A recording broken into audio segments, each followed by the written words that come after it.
Halo guys, apa kalian sudah tahu tentang bagaimana mekanisme pasar terbentuk? Kalau belum tahu, yuk simak video kami. Sebelum ke pembahasan, perkenalkan saya Vika Nuralia dari kelompok 2 dan berikut teman-teman saya. Saya Ahmad Umar Dhani. Saya Holil Sobirin. Saya Fitriatul Hasanah. Saya Lutfiatin Sa'dia. Dan saya Rifana Disyaputra. Pertama-tama, kami akan membahas pengertian dari mekanisme pasar. Apa sih mekanisme pasar itu? Mekanisme pasar adalah proses di mana penawaran dan permintaan barang atau jasa berinteraksi untuk menentukan harga dan kuantitas yang akan diperdagangkan dalam suatu pasar. Pasar adalah suatu mekanisme yang menghubungkan pembeli dan penjual dalam melakukan transaksi ekonom. Pasar dapat terbentuk di berbagai tempat seperti pasar tradisional, supermarket, dan platform online. Mekanisme pasar bekerja melalui interaksi antara penjual dan pembeli yang secara bersama-sama mencapai keseimbangan harga di mana jumlah barang yang ditawarkan sama dengan jumlah barang yang diminta. Sedangkan pengertian harga sendiri adalah jumlah uang atau nilai tukar yang harus dibayar oleh konsumen untuk memperoleh suatu barang atau jasa. Harga dibagi menjadi dua, yaitu harga nominal dan harga real. Harga nominal adalah harga sebuah barang atau jasa yang diukur dalam unit uang saat ini tanpa memperhitungkan inflasi atau deflasi. Sedangkan harga real adalah harga sebuah barang atau jasa yang diukur dalam unit uang yang disesuaikan dengan tingkat inflasi atau deflasi. Dalam mekanisme pasar ada keseimbangan pasar yang harus dicapai di mana keseimbangan ini merujuk pada situasi kuantitas yang diminta oleh konsumen sama dengan kuantitas yang ditawarkan oleh produsen pada harga tertentu. Keseimbangan pasar memiliki dua konsep yang sangat penting, yaitu permintaan dan penawaran. Permintaan adalah barang yang ingin dibeli oleh konsumen pada berbagai tingkat harga. Sedangkan penawaran adalah jumlah barang yang ditawarkan oleh produsen pada berbagai tingkat harga. Gambar kurva penawaran dan permintaan. Di kurva permintaan menggambarkan garis kemiringan dari atas kiri ke kanan bawah yang menyatakan bahwa ketika harga barang turun, jumlah barang yang diminta itu meningkat. Sedangkan di kurva penawaran menggambarkan garis kemiringan dari kiri bawah ke kanan atas yang menyatakan bahwa ketika harga barang naik, jumlah barang yang ditawarkan meningkat. Terjadinya harga keseimbangan digambarkan pada garis kurva yang saling berpotongan yang disebut titik equilibrium atau harga keseimbangan yang terbentuk pada tingkat di mana jumlah barang yang diinginkan antara penjual maupun pembeli adalah sama. Selanjutnya, kita membahas tentang kelangkaan dan surplus pada pasar. Apa sih itu kelangkaan?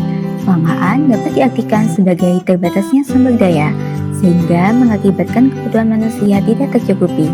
Sedangkan surplus merupakan jumlah aset atau sumber daya yang melebihi porsi yang digunakan secara aktif.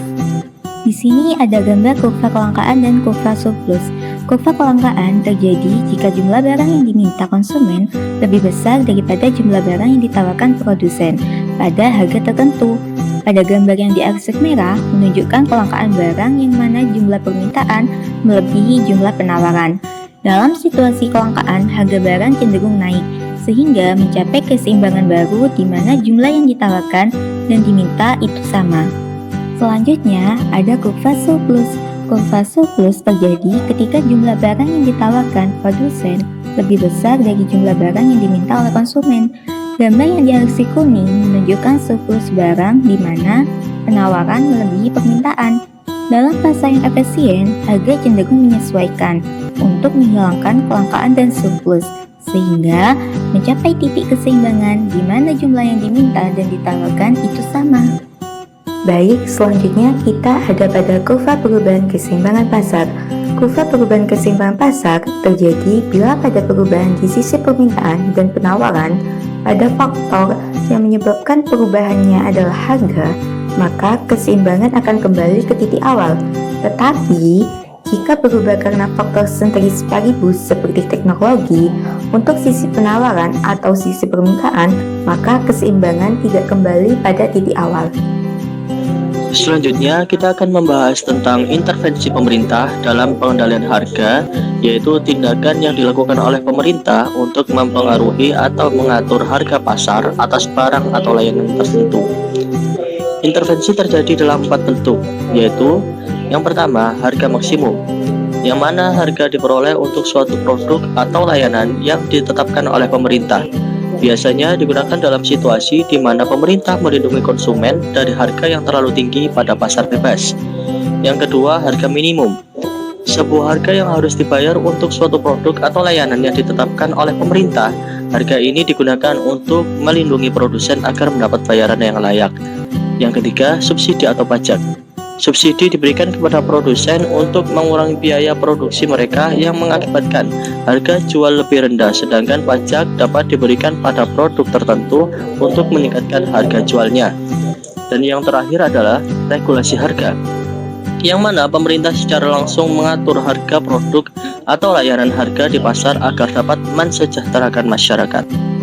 Oke, sudah selesai tentang pembahasan mekanisme pasar. Kesimpulannya, bahwa mekanisme pasar merupakan proses di mana penawaran dan permintaan barang atau jasa berinteraksi untuk menentukan harga dan kuantitas yang akan diperdagangkan dalam suatu pasar. Terima kasih telah mengikuti video kami sampai akhir. Saya Vika Natalia, mewakili anggota saya, pamit undur diri.